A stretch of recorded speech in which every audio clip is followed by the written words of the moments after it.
तो सभी को ओम नमः शिवाय। तो कल हम कर रहे थे शिव महापुराण का 17वां अध्याय, और जो कि कल पूर्ण नहीं हुआ था, आधा रह गया था, तो आज हम उसे पूर्ण करते हैं। इसमें बताया जा रहा था कि कितने मंत्र का कितना उच्चारण करें कि हमें उस हिसाब से फल प्राप्त हो। तो हर तरह से बताया जा रहा था कि पंचाक्षर मंत्र का, ओम मंत्र का किस तरह से हमें जप करना चाहिए, और अगर किस जाति, किस समाज के लोग इसे करते हैं तो वो किस तरह से ब्राह्मण योनि को पा पाते हैं, इस बारे में इसमें हम पढ़ रहे थे। तो चलिए आगे पढ़ते हैं कि जो मनोकामना पूर्ति के लिए आतुर है उसे चाहिए कि वह नमः को आदि अंत में लगाकर शिव मंत्र का सदैव जप करता रहे। स्त्रियों तथा शूद्रों के लिए मंत्र जप का जैसा स्वरूप कहा गया है, उसी के अनुसार गुरु को भी चाहिए कि उन्हें निर्देश दे। साधक को चाहिए कि वह 5 लाख जप करने के पश्चात भगवान शिव की प्रसन्नता के लिए महाअभिषेक तथा निवेदन करके शिव भक्तों का पूजन करे। शिव भक्तों की पूजा से भगवान शिव बहुत प्रसन्न होते हैं। शिव और उनके भक्त में कोई भेद नहीं है, वह साक्षात शिव स्वरूप ही है। शिव स्वरूप मंत्र को धारण करके वह शिव ही हो जाता है। शिव भक्त का स्वरूप शरीर शिव रूप ही है, अतः उसकी सेवा में तत्पर रहना चाहिए। मतलब जितना पुण्य भगवान शिव की पूजा करने से मिलता है, उतना ही पुण्य फल हमें उनके भक्तों, जो साधु संत होते हैं, जो भगवान शिव की भक्ति करते हैं, उनकी सेवा करने से भी हमें उतना ही फल प्राप्त होता है। शिव स्वरूप मंत्र को धारण करके वह शिव ही हो जाता है। शिव भक्त का शरीर शिव रूप ही है, अतः उसकी सेवा में तत्पर रहना चाहिए। जो शिव के भक्त हैं वे लोक और वेद की सारी क्रियाओं को जानते हैं। जो क्रमशः जितना जितना शिव मंत्र का जाप कर लेता है, उसके शरीर को उतना ही उतना शिव का समीप्य प्राप्त होता है, इसमें संशय नहीं है। शिव भक्त स्त्री का रूप देवी पार्वती का ही स्वरूप है। वह जितना मंत्र जपती हैं, उसे उतना ही देवी का सान्निध्य प्राप्त होता जाता है। बुद्धिमान व्यक्ति को शिव का पूजन करना चाहिए, इससे वह साक्षात मंत्र रूप हो जाता है। साधक स्वयं स्वस्वरूप होकर पराशक्ति का पूजन करे। शक्ति, बैर मतलब की मूर्ति तथा लिंग का चित्र बनाकर अथवा मिट्टी आदि से उसकी आकृति का निर्माण करके प्राण प्रतिष्ठा पूर्वक निष्कपट भाव से इनका पूजन करें। शिवलिंग को शिव मानकर अपने को शक्ति रूप समझकर शक्ति लिंग को देवी और अपने को शिव स्वरूप समझकर शिवलिंग को नाद रूप तथा शक्ति को बिंदु रूप मानकर परस्पर सटे हुए शक्ति लिंग और शिवलिंग के प्रति उप प्रदान तथा प्रदान की भावना रखते हुए जो शिव और शक्ति का पूजन करता है, वह मूल रूपी भावना करने के कारण शिव रूप ही है। शिव भक्त शिव मंत्र रूप होने के कारण शिव के ही स्वरूप हैं। जो 16 उपचारों से उनकी पूजा करता है, उसे अभिष्ट वस्तु की प्राप्ति होती है। जो लिंगोपासक शिव भक्त की सेवा आदि करके उसे आनंद प्रदान कराता है, उसे विद्वान पार भगवान शिव, उस विद्वान पर भगवान शिव बड़े प्रसन्न होते हैं। 5, 10, 100 सपत्नीक शिव भक्तों को बुलाकर भोजन आदि द्वारा पत्नी सहित उनका सदैव समादर करे। धन में, देह में, मंत्र में शिव भावना रखते हुए उन्हें शिव और शक्ति का स्वरूप जानकर निष्कपट भाव से उनकी पूजा करे। ऐसा करने वाला पुरुष शिव शक्ति स्वरूप होकर इस भूतल पर फिर जन्म नहीं लेता। शिव भक्त की नाभि के नीचे का भाग ब्रह्म भाग तथा नाभि के ऊपर कंठ पर्यंत तक का भाग विष्णु भाग और मुख शिवलिंग स्वरूप कहा गया है। मृत्यु के पश्चात देह आदि संस्कार हुआ हो अथवा जो देह आदि संस्कार से रहित हो, उन पितरों के उद्देश्य से शिव को ही आदि पितर मानकर उनकी पूजा करनी चाहिए। पुनः आदि माता शिव की शक्ति की पूजा कर शिव भक्तों का पूजन करना चाहिए। ऐसा करने वाला पुरुष मरने के पश्चात क्रमशः पितृलोक को प्राप्त करता है। तदंतर उसे मुक्ति प्राप्त हो जाती है। 10 क्रियान्वय पुरुषों से युक्त योनियों की अपेक्षा एक तपोयुक्त प्राणी श्रेष्ठ है, जो 100 तपोयुक्तों मतलब तपस्वियों की अपेक्षा एक जपयुक्त जापक विशिष्ट है।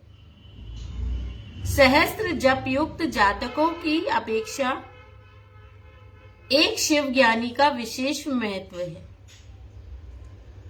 1,00,000 शिव ज्ञानियों से शिव का ध्यान करने वाला एक ध्यानी श्रेष्ठ है और करोड़ों ध्यानियों की अपेक्षा शिव के लिए ही एक समाधिस्थ श्रेष्ठ है।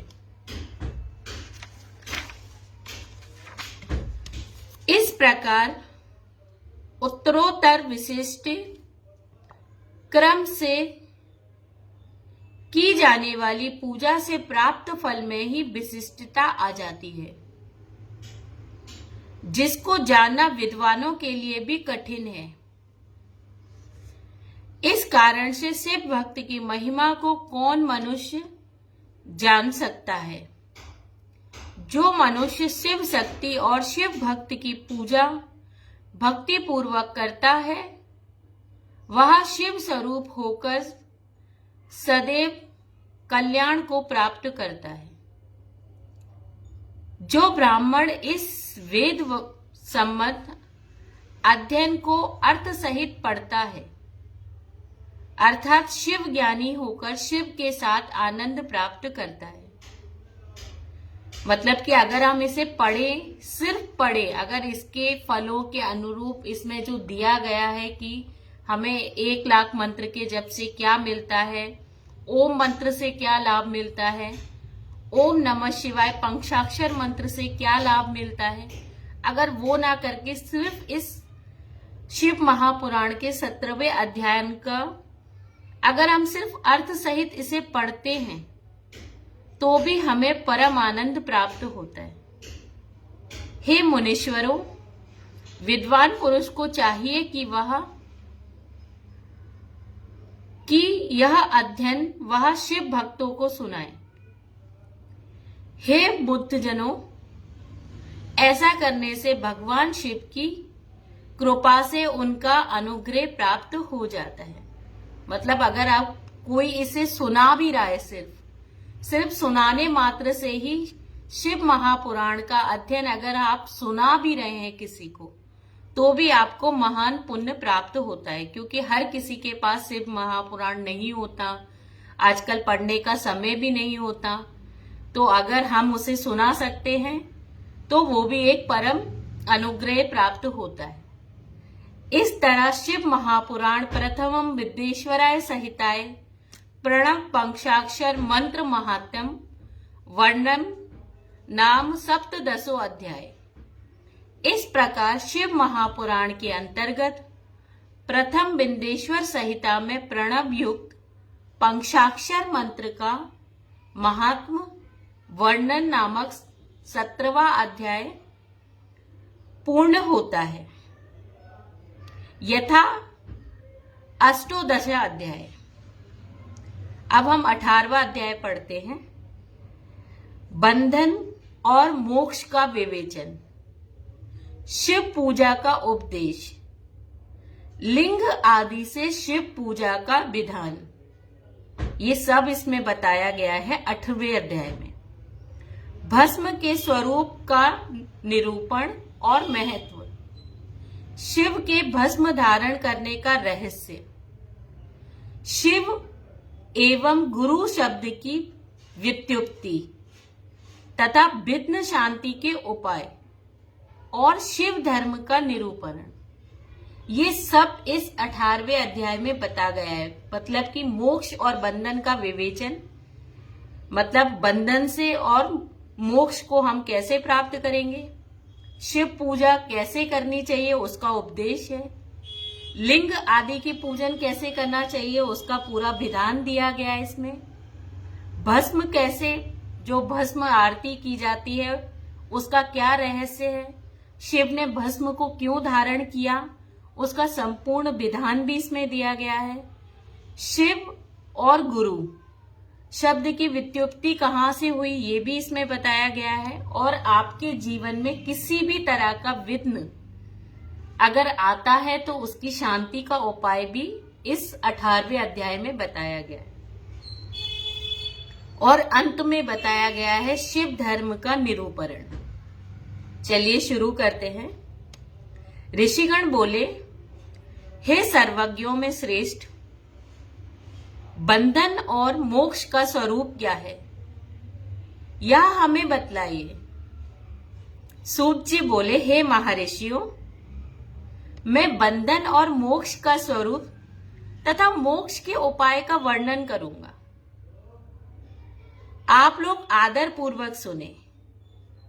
जो प्रकृति आदि 8 बंधनों से बंधा हुआ है वह जीव बंध कहलाता है, और जो उन 8 बंधनों से छूट जाता है उसे मुक्त कहते हैं। मतलब कि जो प्राणी 8 बंधनों में बंधा रहता है वो बंध कहलाता है, और जो प्राणी उस 8 बंधनों से मुक्त हो जाता है वो मुक्त कहलाता है। प्रकृति आदि को वश में कर लेना मोक्ष कहलाता है। बंधन आगंतुक है और मोक्ष स्वतः सिद्ध है।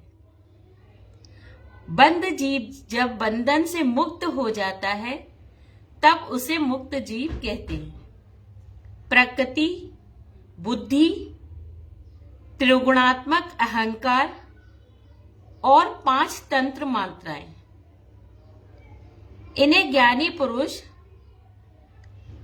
कृत अष्टक मानते हैं। प्रकृति आदि 8 तत्वों के समूह से देह की उत्पत्ति हुई है। देह से कर्म उत्पन्न होता है और फिर कर्म की पूजा से नूतन देह की उत्पत्ति होती है। इस प्रकार बार बार जन्म और कर्म होते रहते हैं। मतलब कि जो हम कर्म करते हैं उसके अनुरूप ही हमारा जीवन की नई उत्पत्ति होती है। जो भगवान देते हैं वो जीवन नहीं है, जीवन वो है जो हमारा कर्म है। इस प्रकार फिर जब हम वो जो कर्म करते हैं उससे हमें बार बार जन्म मिलता है, फिर बार बार हम कर्म करते हैं, वो सब चलता रहता है। शरीर को स्थूल, सूक्ष्म और कारण के भेद से 3 प्रकार से जानना चाहिए। स्थूल शरीर जगत अवस्था में, जागृत अवस्था में जो हम करते हैं वो है स्थूल शरीर। व्यापार करने वाला, जैसे कि हम किसी व्यापार में बैठते हैं तो वो हम स्थूल अवस्था में बैठते हैं। सूक्ष्म शरीर मतलब जागृत और स्वप्न अवस्था में। इंद्रिय भोग प्रदान करने वाला। तथा कारण शरीर जो सुषुप्ता अवस्था होती है, मतलब कि आत्म आनंद की अनुभूति कराने वाला कहा गया है। इस तरह से हमारी 3 शरीर के भेद होते हैं, स्थूल शरीर, सूक्ष्म शरीर और कारण शरीर। जीव को शरीर उसके परवंध कर्म अनुसार सुख दुख प्राप्त होते रहते हैं। वही बात है कि हमारे कर्मों के अनुसार हमें सुख और दुख यही प्राप्त होते हैं। ऊपर जाकर जो होगा वो होगा, पहले नीचे ही हमें हमारे कर्मों के अनुसार सुख और दुख प्राप्त होते रहते हैं। वह अपने पुण्य कर्मों के फलस्वरूप सुख और पाप कर्मों के फलस्वरूप दुख प्राप्त करता है। अतः कर्म पाश से बंधा हुआ जीव अपने त्रिविध शरीर से होने वाले शुभाशुभ कर्मों के द्वारा सदा चक्र की भांति बार बार घूमता रहता है। वही बात जो मैंने अभी कही थी कि अगर हम सिर्फ भगवान हमें जन्म देता है, बाकी सुख दुख का आना, हमारा बार बार जन्म होना, बार बार हमारा मरना, फिर हमारा पुनः जन्म होना, ये सब हमारे कर्मों से होता है। भगवान इसमें कुछ नहीं करता है। जो हम बोलते हैं भगवान ने हमारे साथ ऐसा क्यों किया, वैसा क्यों किया, वो सब हमारे अपने कर्मों का ही फल है। इस चक्रवत भ्रमण की प्रवृत्ति के लिए चक्रकर्ता का स्तवन और आराधन करना चाहिए। प्रकृति आदि जो 8 पाश बतलाए गए हैं, उनका समुदाय ही महाचक्र है, और जो प्रकृति से परे है वे परमानंद परमात्मा हमारे शिव भगवान हैं। भगवान महेश्वर ही प्रकृति आदि महाचक्र के कर्ता हैं, क्योंकि वे प्रकृति से परे हैं। जो बकायन नामक वृक्ष का थला जल को पीता है और उगलता है, उसी प्रकार शिव प्रकृति आदि को अपने वश में करके उस पर शासन करते हैं। उन्होंने सबको वश में कर लिया है, इसीलिए वे शिव कहे गए हैं। शिव ही सर्वज्ञ है, शिव ही परिपूर्ण है, शिव ही निष्प्रह है। सर्वज्ञ, तृप्ति, अनादिबोध, स्वतंत्रता, नित्य अलुप्य आदि शक्ति से संयुक्त होना और अपने भीतर अनंत शक्तियों को धारण करना, महेश्वर के इन 6 प्रकार के मानसिक ऐश्वर्यों को केवल वेद जानता है। अतः भगवान शिव के अनुग्रह की प्रकृति आदि 8 तत्व वश में होते हैं। भगवान शिव का कृपा प्रसाद प्राप्त करने के लिए उन्हीं का पूजन करना चाहिए। अगर हम भगवान शिव की कृपा शक्ति को पाना चाहते हैं तो हमें उन्हीं का ही जप करना है, उन्हीं की पूजा करनी है, उन्हीं का तप करना है, क्योंकि उनसे ऊपर कोई नहीं है। परम पिता परमेश्वर शिव शंकर भोलेनाथ से ऊपर कोई भी नहीं है। शिव तो परिपूर्ण है, निष्प्रह है, उनकी पूजा कैसे हो सकती है? इसका उत्तर यह है कि भगवान शिव के उद्देश्य से उनकी प्रसन्नता के लिए किया हुआ सत्कर्म उनके कृपा प्रसाद को प्राप्त करने वाला होता है। शिवलिंग में शिव की प्रतिमा में, शिवलिंग में, शिव की प्रतिमा में और शिव के भक्त जनों में शिव की भावना करके उनकी प्रसन्नता के लिए पूजा करनी चाहिए। या तो शिवलिंग की पूजा करिए या शिव की प्रतिमा की पूजा करिए, और अगर कुछ नहीं कर सकते तो जो शिव के भक्त हैं, जो साधु महात्मा लोग हैं, उनकी किसी भी तरह से सेवा करिए, किसी भी तरह से उनकी सहायता करिए, किसी भी तरह से उनके पुण्य का हम जो भी भाग बन सकते हैं वो हमें करना चाहिए। वह पूजा शरीर से, मन से, वाणी से, धन से, किसी भी तरह से की जा सकती है। उस पूजा से प्रकृति से परे महेश्वर पूजक पर विशेष कृपा रखते हैं। अगर हम इस तरह से किसी भी तरह से अगर उनकी सहायता करें, मन से, क्रम से, वचन से, शरीर से, अगर हमारे पास धन नहीं है तो उनके साथ कुछ मेहनत कर ली, कुछ सफाई कर ली, कुछ मंदिरों को साफ सफाई कर ली, कुछ अच्छा बोल दिया, उनके साथ कुछ मंत्रों का उच्चारण कर लिया। एकदम कितना सरल मंत्र है ओम नमः शिवाय, छोटा बच्चा भी इसे बोल सकता है। ओम इतना साक्षात्कार मंत्र है। अगर हम पूरे दिन में कुछ समय उसे भी दोहराते रहे अपने मन में, तो वो भी महेश्वर की विशेष पूजा है और उसका भी विशेष फल है। शिव की कृपा से कर्म आदि सभी बंधन अपने आप वश में हो जाते हैं।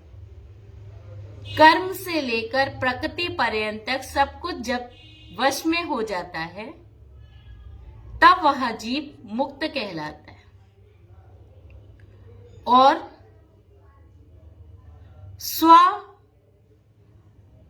स्व आत्मा राम स्वरूप से विराजमान हो जाते हैं। परमेश्वर की कृपा से जब कर्म जनित शरीर अपने वश में ही हो जाता है, तब भगवान शिव के लोक में निवास प्राप्त हो जाता है। इसी को सालोक्य मुक्ति कहते हैं। जो तन मात्राएं वश में हो जाती हैं, तब जीव जगदम्बा सहित शिव का समीप प्राप्त कर लेता है। यह समीप्य मुक्ति है। उसके आयुध आदि और क्रिया आदि सब कुछ भगवान शिव के समान हो जाते हैं। भगवान का महाप्रसाद प्राप्त होने पर बुद्धि भी वश में हो जाती है। बुद्धि प्रकृति का अर्थ है। उसका वश में हो जाना सृष्टि मुक्ति कही गई है। पुनः भगवान शिव का महान अनुग्रह प्राप्त होने पर प्रकृति वश में हो जाती है। उस समय भगवान शिव का मानसिक ऐश्वर्य बिना यत्न के ही प्राप्त हो जाता है। सर्वज्ञता यदि जो शिव के ऐश्वर्य हैं, उन्हें पाकर मुक्त पुरुष अपनी आत्मा में ही विराजमान हो जाता है। वेद और शास्त्रों में विश्वास रखने वाले विद्वान पुरुष इसी को सहज मुक्ति कहते हैं। इस प्रकार लिंग आदि में शिव की पूजा करने से क्रमशः मुक्ति स्वतः प्राप्त हो जाती है। इसीलिए शिव की कृपा प्रसाद प्राप्त करने के लिए तत्संबंधी क्रिया आदि के द्वारा उन्हीं की पूजा करना चाहिए। शिव क्रिया, शिव तप, शिव मंत्र, जप, शिव ज्ञान और शिव ध्यान के लिए सदा उत्तरोत्तर अभ्यास बढ़ाना चाहिए। प्रतिदिन प्रातःकाल से रात को सोने तक और जन्म काल से लेकर मृत्यु काल सारा समय भगवान शिव के चिंतन में ही बिताना चाहिए। यज्ञोपवीत मंत्रों तथा नाना प्रकार के पुष्पों से शिव की पूजा करना चाहिए। वह शिव को ही प्राप्त होगा। ऋषिगण बोले, हे सुब्रत, अब आप लिंग आदि की पूजा का विधान बतलाइए। मतलब जो हम शिवलिंग की पूजा करते हैं, अब ऋषिगण सूत जी से उसका विधान पूछ रहे हैं कि वो पूजा आखिर करनी कैसे चाहिए। सूत जी बोले, हे द्विजो, मैं लिंगों के क्रम का यथावत वर्णन कर रहा हूं, आप लोग सुनिए। वह प्रणव की समस्त अविष्ट वस्तुओं को देने वाला प्रथम लिंग है। उसे सूक्ष्म प्रणव रूप समझिए। सूक्ष्म लिंग निष्कल होता है और स्थूल लिंग शकल होता है। पंचाक्षर मंत्र को ही स्थूल लिंग कहते हैं। पंचाक्षर मंत्र मतलब ओम नमः शिवाय। उन दोनों प्रकार के लिंगों का पूजन तब कहलाता है। जो सूक्ष्म लिंग होता है उसकी पूजन मतलब कि ओम, सिर्फ हम ओम मंत्र का जाप करें तो वो सूक्ष्म होता है। और स्थूल लिंग मतलब कि पंचाक्षर मंत्र ओम नमः शिवाय। इन दोनों प्रकार के लिंगों का पूजन तब कहलाता है। वे दोनों ही लिंग साक्षात मोक्ष देने वाले हैं। पौरुष लिंग और प्राकृतिक लिंग के रूप से बहुत से लिंग हैं। उन्हें भगवान शिव की विस्तार पूर्वक बता सकते हैं और दूसरा कोई उन्हें नहीं जानता। पृथ्वी के विकार भूत से जो लिंग ज्ञात है उनको मैं आप लोगों को बता रहा हूं। उनमें प्रथम स्वयं भूलिंग है, दूसरा बिंदु लिंग है, तीसरा प्रतिष्ठित लिंग है, चौथा चर लिंग है, पांचवा गुरु लिंग है। देवऋषियों की तपस्या से संतुष्ट होकर उसके समीप प्रकट होने के लिए पृथ्वी के अंतर्गत बीज रूप से व्याप्त हुए भगवान शिव वृक्ष के अंकुर की भांति भूमि को भेद कर नाद लिंग के रूप में व्याप्त हो जाते हैं। वे स्वतः व्याप्त हुए शिव की स्वयं प्रकट होने वाले के कारण स्वभूलिंग नाम धारण करते हैं।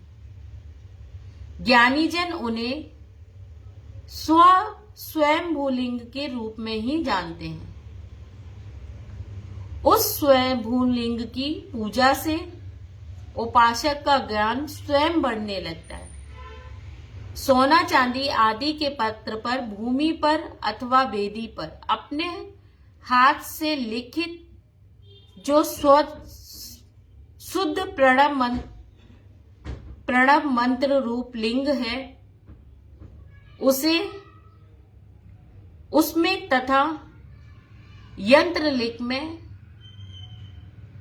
आलेखन करके उसे भगवान शिव की प्रतिष्ठा और आवाहन करें। मतलब कि स्वयं अपने हाथ से भी हम भगवान शिव का ओम नमः शिवाय मंत्र लिखकर उसकी पूजा करें, उसे प्रतिष्ठित करें और रोज उस मंत्र का आवाहन करें।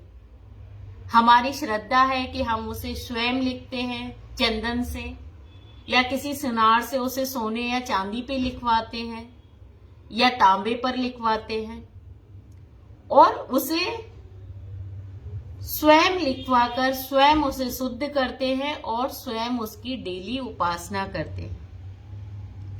रोज रोज जब हम उस मंत्र का आवाहन करते हैं, उसकी प्रतिष्ठा करते हैं, तो भगवान स्वयं प्रसन्न होते हैं। ऐसा बिंदुनादमय लिंग स्थवर और जंगम दोनों ही प्रकार का होता है। इसमें शिव का दर्शन भावनात्मक है, इसमें संदेह नहीं है। मतलब कि अगर हमारी भावना है, अगर हम भावना से भगवान शिव की पूजा करते हैं, अगर हम किसी एक बेल पत्र पर, एक पत्ते पर ओम नमः शिवाय मंत्र लिखकर उसकी पूजा करते हैं और उसमें अपनी भावना रखते हैं, अपना विश्वास रखते हैं, तो भगवान स्वयं वहां प्रकट होते हैं। इसमें कोई संदेह नहीं है। ऐसा इस शिव पुराण में दिया हुआ है। कोई जरूरी नहीं है कि हम किसी विशेष जगह पर जाकर ही भगवान की पूजा करें। जिसको जहां भगवान शंकर के प्रकट होने का विश्वास हो, उसके लिए भगवान वहीं प्रकट होकर अभिष्ट फल प्रदान कराते हैं। देखिए इसमें साफ लिखा है, कि जहां हमारी भावना होगी, जहां हम बैठ जाएंगे, सिर्फ ओम शब्द को भी लिख लेते हैं, ओम नमः शिवाय को भी किसी बेलपत्री पर, किसी पत्ते पर शुद्ध करके अगर उस पर भी लिख लेते हैं और अपनी भावना बना लेते हैं कि ये ही भगवान है, तो भगवान वहां भी प्रकट होते हैं और वहां भी अपना दर्शन देते हैं और हमें फल मिलता है। अपने हाथ से लिखे हुए यंत्र में अथवा अकृत्रिम स्थवर आदि में भगवान शिव का आवाहन करके 16 उपचारों से उनकी पूजा करें। ऐसा करने से साधक स्वयं ही ऐश्वर्य को प्राप्त कर लेता है और इस साधक के अभ्यास से उसको ज्ञान की प्राप्ति हो जाती है। तो कितना सरल है भगवान की पूजा करना। कोई जरूरी नहीं है कि हम किसी बहुत बड़े शिवालय में जाएंगे, दर्शन करेंगे तो ही हमें कोई फल मिलेगा। बहुत सरल है भगवान भोलेनाथ की पूजा करना। इसीलिए पक्का इसीलिए उन्हें भोलेनाथ कहा गया है, क्योंकि वो कहीं भी प्रकट होते हैं, कहीं भी प्रसन्न होते हैं और कहीं भी हम उनकी बैठकर पूजा कर सकते हैं। जब हम काम कर रहे हैं, अपने कामों में व्यस्त हैं, जब हम अननेसेसरी उल्टा सीधा बोलते रहते हैं, बड़बड़ाते रहते हैं, वो सब ना करके अगर हम ओम ओम ओम ओम इस मंत्र का जाप करते रहे तो वही हमारे लिए बहुत फलदायक है। या फिर ओम नमः शिवाय करते हैं तो वो बहुत ही अच्छा है, पंचाक्षर मंत्र है।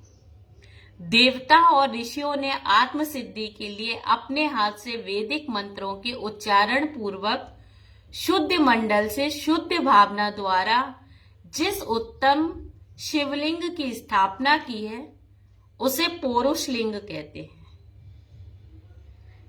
तथा वही प्रतिष्ठित लिंग भी कहा गया है।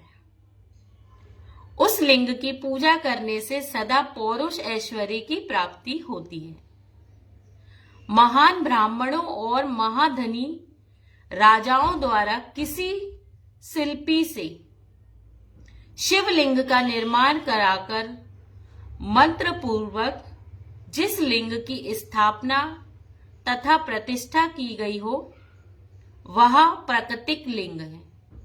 मतलब कि जो लिंग देवी देवताओं के द्वारा बनाया गया था वो पौरुष लिंग है और जो लिंग हमारे अपने राजा थे जो पुराने जमाने के, उन्होंने जो शिवालय बनवाए हैं, जो लिंग स्थापित करवाए हैं, वो प्रकृत लिंग हैं। वह शिवलिंग प्रकृत ऐश्वर्य भोग को देने वाला होता है, जो शक्तिशाली और नित्य होता है, उसे पौरुष लिंग कहेंगे। और जो दुर्लभ तथा अनित्य होता है वह प्रकृत लिंग कहलाता है। मतलब कि इन सारे लिंगों में सबसे ज्यादा सर्वश्रेष्ठ फलदायक है हमारे अपने हाथों से लिखा हुआ पंचाक्षर मंत्र और उसकी उपासना और उसकी सिद्धि सबसे ज्यादा, क्योंकि सर्वप्रथम शिव महापुराण में उसी को स्थान दिया गया है। उसके बाद देवताओं द्वारा बनाए गए शिवलिंग का वर्णन किया गया है और उसके बाद हमारे जो राजा महाराजाओं ने, जो हम कहते हैं ना ये शिवलिंग 50 साल पुराना है, ये 100 साल पुराना है, ये 200 साल पुराना है, उसके बाद उसका वर्णन किया गया है। लिंग नाभि, जीहा, नासिक का अग्रभाग और शिखा के क्रम से कटी, हृदय और मस्तक तीनों स्थानों से जो लिंग की भावना की गई है उस आध्यात्मिक लिंग को ही चरलिंग कहते हैं। पर्वत को पौरुष लिंग बताया गया है और भूतल को विद्वान पुरुष प्राकृत लिंग मानते हैं। वृक्ष आदि को पौरुष लिंग जानना चाहिए। गुल्म आदि को प्रकृत लिंग कहा गया है।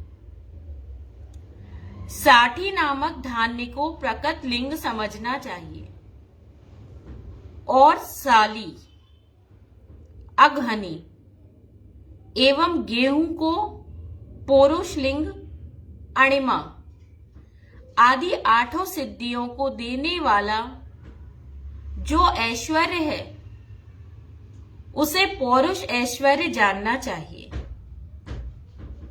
सुंदर स्त्री तथा धन आदि विषयों को आस्तिक पुरुष प्रकट ऐश्वर्य कहते हैं। चार लिंगों में सबसे प्रथम रसलिंग का वर्णन किया जाता है। रसलिंग ब्राह्मणों को उनकी सारी अविष्ट वस्तुओं को देने वाला होता है। शुभ कारक वर्णिंग क्षत्रियों को महान राज्य की प्राप्ति कराने वाला होता है। सुवर्ण लिंग वैश्याओं को महाधनपति का पद प्रदान कराने वाला होता है तथा सुंदर शिलालिंग शूद्रों को महाशुद्धि देने वाला होता है।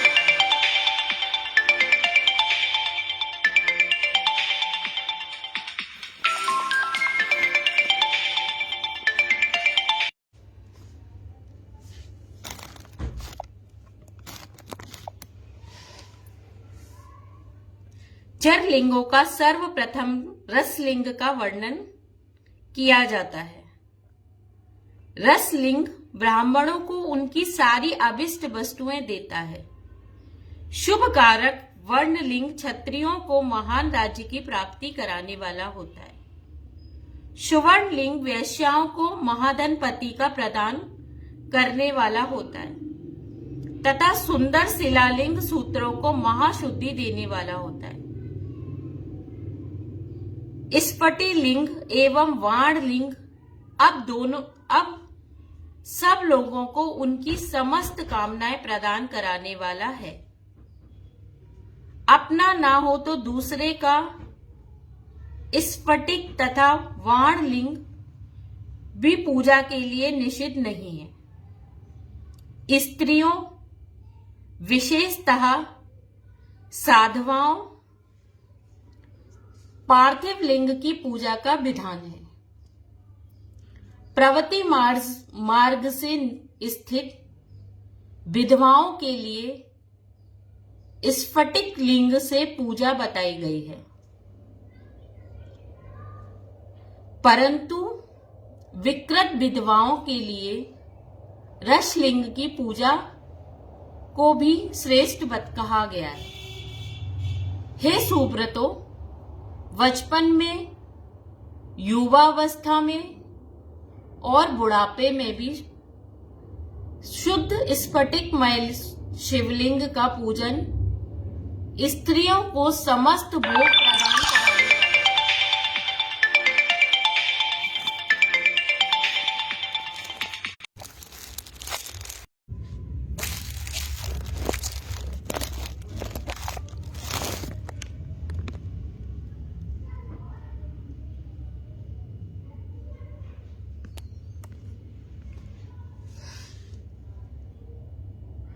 और ग्रह शक्त स्त्रियों के लिए पीठ पूजा भूतल पर संपूर्ण अभिष्ट को देने वाली है। प्रकृति मार्ग से चलने वाला पुरुष सुपात्र गुरु के सहयोग से ही समस्त पूजा कर्म संपन्न करे। इष्ट देव का अभिषेक करने के पश्चात अघहनी के चावल से बने हुए मतलब खीर के पकवानों के द्वारा नैवेद्य अर्पण करे। पूजा के अंत में शिवलिंग को पधराकर घर के भीतर पृथक सपुष्ट में स्थापित करे। जो निवृत्ति मार्गी पुरुष है उनके लिए हाथ पर ही शिवलिंग का पूजा का विधान है। उन्हें भी भिक्षा आदि से प्राप्त हुए अपने भोजन को ही नैवेद्य के रूप में निवेदित करना चाहिए। निवृत्त पुरुषों के लिए सूक्ष्म लिंग की श्रेष्ठ बताया जाता है। वे विभूति के द्वारा पूजन करें और विभूति को ही नैवेद्य के रूप में निवेदित करें। पूजा करके उस शिवलिंग का आदर के साथ मस्तक पर धारण करें। विभूति 3 प्रकार की बताई गई है। लोका अग्नि जनित, वेदाग्नि जनित और शिव अग्नि जनित। लोका अग्नि जनित और लौकिक भस्म को द्रव्यों की शुद्धि के लिए लाकर रखें। मिट्टी, लकड़ी, लोहे के पात्रों की, धान्यों की, तिल आदि द्रव्यों की, वस्त्र आदि की तथा पशोषित वस्तुओं की शुद्धि भस्म से होती है। कुत्ते आदि से दूषित हुए पात्रों की भी शुद्धि भस्म से ही मानी गई है। वस्तु विशेष की शुद्धि के लिए यथा योग्य सजल अथवा निर्जल भस्म का उपयोग करना चाहिए। मतलब कि यहाँ पर जो विभूति है, भस्म है, वो भी 3 तरह की बताई गई है। जिससे पहले पुराने समय में हमारे यहाँ राख से ही बर्तन साफ किए जाते थे। तो वो क्यों किए जाते थे? क्योंकि भस्म से ही हर चीज की जल की शुद्धि मानी गई है। सिर्फ हम अगर उसे जल से धो ले तो वो शुद्ध नहीं माना गया। इसी तरह वेदाग्नि जनित भस्म, उसको उन वैदिक कर्मों के अंत में धारण करना चाहिए। मतलब जो वेद पुराणों से भस्म प्रकट होती है, मंत्र और क्रिया से जनित हो, जो होम कर्म होता है, जो हम घर में हवन करते हैं, उसके बारे में बताया गया है। वह अग्नि में भस्म का रूप धारण करता है। उस भस्म को धारण करने से वह कर्म आत्मा को आरोपित हो जाता है। अघोर मूर्तिधारी शिव का जो अपना मंत्र है, उसे पढ़कर बेल की लकड़ी को जलाए और उस मंत्र से अभिमंत्रित अग्नि को शिव अग्नि कहा गया है। उसके जले हुए काष्ठ का जो भस्म है, वह शिव अग्नि जनित है। कपिला गाय के गोबर अथवा गाय मात्र के गोबर को तथा शमी, पीतल, पलाश, वट, अमलदास और बिल्व, इन लकड़ियों को शिव अग्नि से जलाएं। वह शुद्ध भस्म शिव अग्नि जनित माना गया है। मतलब कि जब हम होम करते हैं तो हमें कपिला गाय का गोबर से बने हुए कंडे या गाय के गोबर से बने हुए कंडे या शमी या पीपल, पलाश, वट, अमलदास, इन सब की लकड़ियों से जो हम हवन करते हैं वह शुद्ध हवन होता है। अथवा कुश की अग्नि भी में शिव मंत्र के उच्चारण पूर्वक काष्ठ को जलाए। फिर उस भस्म को कपड़े से अच्छी तरह छानकर नए घड़े में भरकर रख दे। उसे समय समय पर अपनी कांति और शोभा की वृद्धि के लिए धारण करे। ऐसा करने वाला पुरुष सम्मानित और पूजनीय हो जाता है। जो कि हम देखते हैं अभी महाकुंभ में, हम सभी ने देखा कि जो बड़े बड़े साधु महात्मा जो भस्म धारण करते हैं, वो इसी तरह से भस्म धारण करते हैं। पूर्व काल में भगवान शिव ने भस्म शब्द का ऐसा ही अर्थ प्रकट किया था। जैसे राजा अपने राज्य में सारभूत कारकों को ग्रहण करता है, जैसे मनुष्य सस्य आदि को जलाकर, मतलब कि पकाकर, उसका सार ग्रहण करते हैं। जैसे जठरानल नाना प्रकार के क्षय, भोज्य आदि पदार्थों को भारी मात्रा में ग्रहण करके उसे जलाकर सारतल वस्तु को ग्रहण करता है और उस सारतल वस्तु के स्वदेह का पोषण करता है।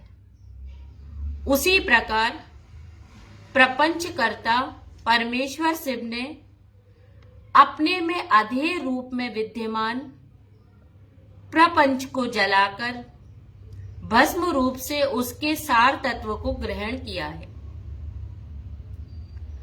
प्रपंच को दग्ध करके शिव ने अपने भस्म को अपने शरीर पे लगाया है।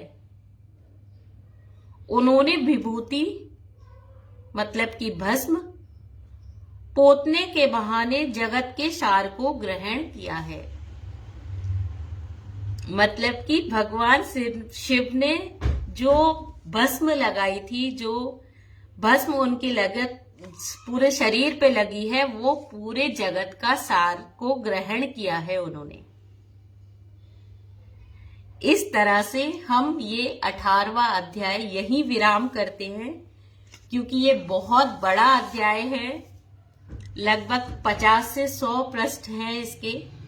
तो हम धीरे धीरे समझ कर इसे पढ़ेंगे और समझने की कोशिश करेंगे कि इसका संपूर्ण विधान क्या है। हमें शिवलिंग की पूजा, भस्म, ये सब, इसके फल सब हमें इस 18वें अध्याय में समझ में आएंगे।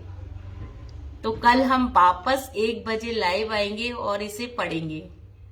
और मुझे लगता है कि जैसे मैं पढ़ती हूँ आप सबको थोड़ा बहुत, बहुत ज्यादा नहीं तो थोड़ा बहुत समझ में आता होगा और अच्छा लगता होगा सुनकर। ओम नमः शिवाय। प्लीज कमेंट्स में सभी लोग ओम नमः शिवाय जरूर लिखिए। ओम श्री संबा शिवाय नमः। धन्यवाद आप सब।